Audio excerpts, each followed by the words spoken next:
자, 만유인력의 법칙이라는 게 있답니다. 이 만유인력의 법칙이라는 거는 이 우주상에 있는 질량이 큰 두 개의 천체는 반드시 땡기는 힘을 가지고 있는데 그게 대충 간단하게 정리해봤을 때 질량 M1과 M2를 가진 물질, 즉 천체가 두 개가 있어요. 이 사이의 거리를 R이라고 그래. 그러면은 M1과 M2를 곱한 거에 비례를 하고요. 뭐가 만유인력이요. F는 M1, M2가 분자로 가고 그 다음에 요 거리 있죠. R의 제곱. 거리가 멀면 멀수록 당기는 힘이 그만큼 그 제곱에 반비례해서 작아진다는 말씀이에요. 여기 앞에는 그리고 G라는 상수가 붙죠. 이게 만유인력의 법칙이에요. 근데 이렇게 설명을 하면은 되게 간지나고 멋있잖아요. 전 영어 선생님인데도 이렇게 얘기를 할 수 있어. 아무것도 아니야. 이거 지구과학 조금만 배우면 그냥 아무것도 아닌 거예요. 근데 제일 중요한 거는 여러분들이 어린아이처럼 물어볼 수 있는 그런 시선이 필요하다는 말씀이에요. 왜 여기는 M1과 여기는 M2, 즉 질량이 큰 물체는 왜 땡기는 힘이 있죠? 라고 물어봐야 된다는 말씀이에요. 근데 거기에 답할 수 있는 분 있나요? 제가 지구과학 선생님들 아니면 교수님한테도 여쭤본 적이 있어요. 답하신 분들 지금까지 없습니다. 그리고 지구과학에서는 그 계절에 따른 온도 차이를 이렇게 설명을 하죠. 태양의 고도에 따라서 이게 달라진다라고 그러는데 뭐 여름철엔 태양이 오히려 멀리 있고 겨울철에는 가까이 있다 뭐 이렇게 얘기를 하기도 하고요. 하지만 그 고도 차이 때문에 생긴다. 즉 뭔 말이냐면은 이렇게 햇볕이 이렇게 일자로 내린다는 그런 전제하에서 이게 이렇게 직격탄으로 맞았을 때는 조금 더 많은 햇살을 받을 수 있고 단위 면적당 그러니까는 받을 수 있는 햇살이 더 많다는 말씀이에요. 근데 이 만약에 똑같은 단위 면적인데 이게 기울어져 있다. 그러면 조금 덜 맞을 거 아니야. 그죠? 이렇게 설명을 한다는 말씀이죠.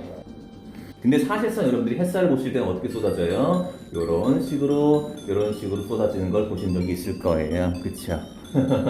다들 이게 가장 익숙하시죠? 이런 거 보셨죠? 여러분들이 햇살이 이렇게 쏟아지는 거 봤어요? 못 보셨죠? 보셨냐고?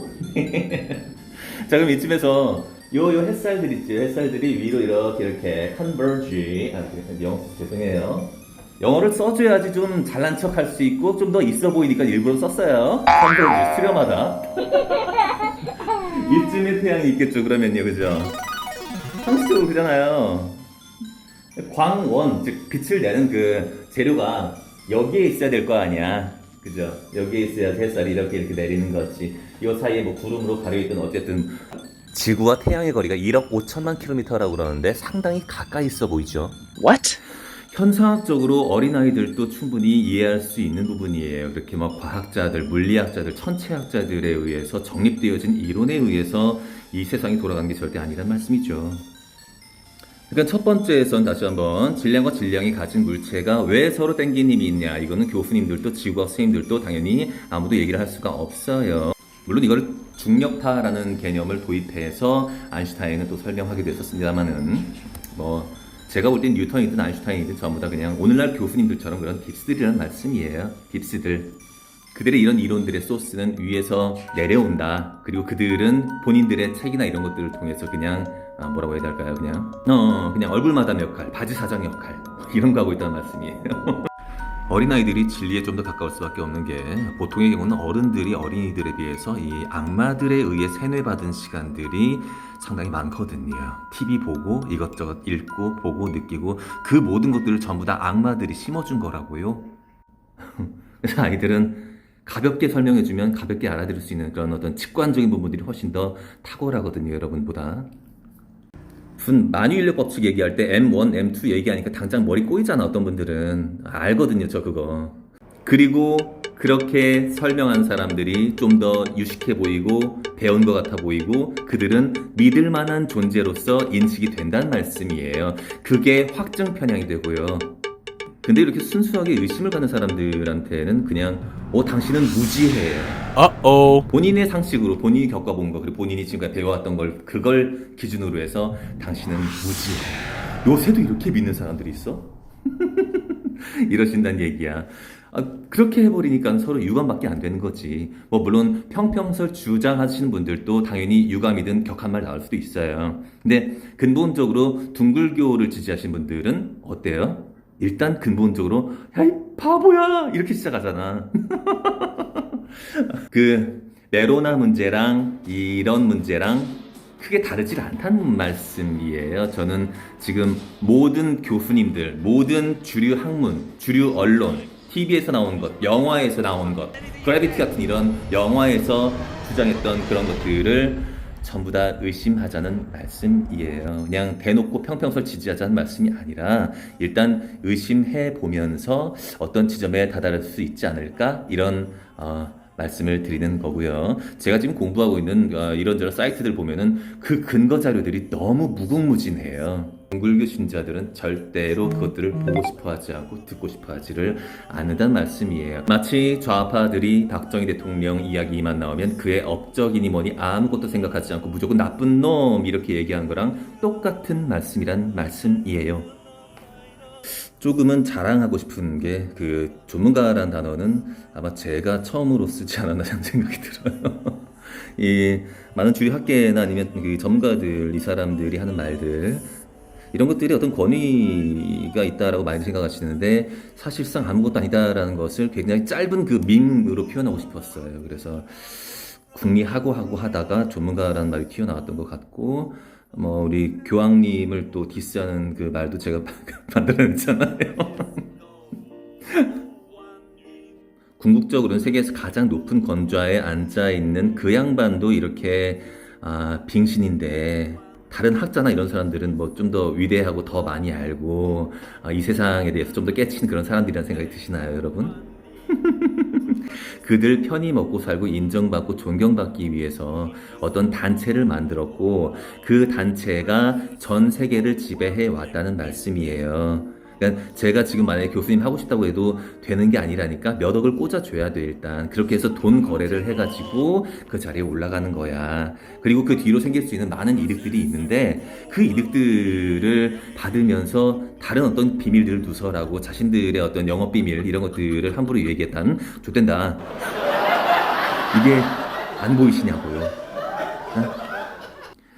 근본적으로 인간들은 무지해요. 뭘 갖다 꽂아주지 않으면 그게 뭔 개념인지 그 순간에 들리고 그 순간에 보이고 그 순간에 만져지고 느껴지는 그 모든 것들이 그것만이 내 세상인 것이죠.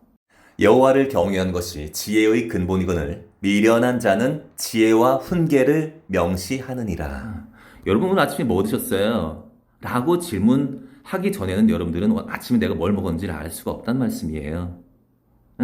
여러분 아버지 어머니 성함이 뭐예요? 라고 물어보기 전에는 그게 액티베이트 활성화가 안 된다고요.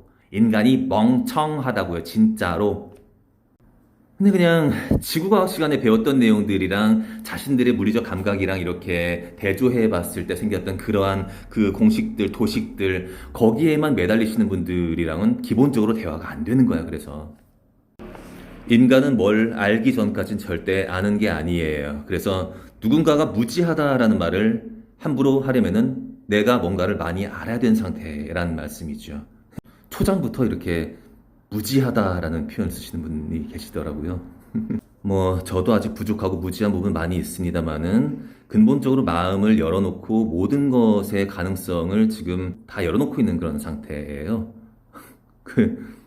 그렇게 수동적으로 세상이 떠먹여주는 것들만 받아 드신 분들이 하실 말씀은 아니에요, 절대. 어디 이렇게 특정 분야에 있어서 뭘 파헤치고 이런 스타일은 못 돼요. 그런 이공계적인 그런 오타쿠적인 이공계를 약간 디스하는 표현은 아니고요. 그분들에 대한 존중이에요, 사실은. 그 오타쿠적인 그런 그 삘이 저한테는 없어요. 근데 전반적으로 이 애기들 문제부터 해가지고 전 세계 모든 이런 문제들, 인간들의 내면 안에 얼마나 더러운 것들이 있고 이런 것들이 우리 외면 바깥으로 어떻게 표출이 되어 왔고 어떤 정치적 문화적 시스템으로 연결되어 왔는지 이것들이 정확하게 보이는 사람이에요, 그냥. 보여요. 그냥 저는 그게 제 잘난 체가 아니라 하나님이 꽂아주시니까 매일같이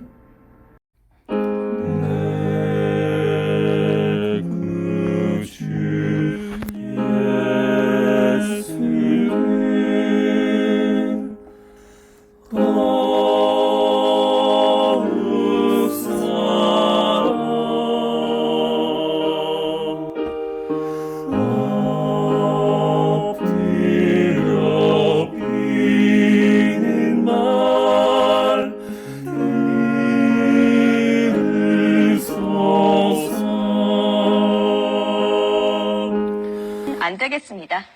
번개가 치는 모습을 우주에서 내려다보면 어떨까요?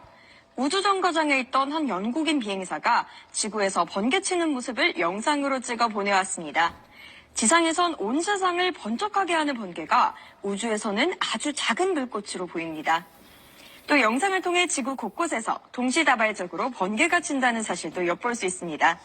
그러나 우주에서 보잘것없게 보일지라도 실제 번개의 평균 전압은 약 1억 볼트입니다. 220볼트 가정용 전기의 4만 5천 배에 달하는 양이니 번개가 칠 때는 긴장을 늦춰선 안 되겠습니다.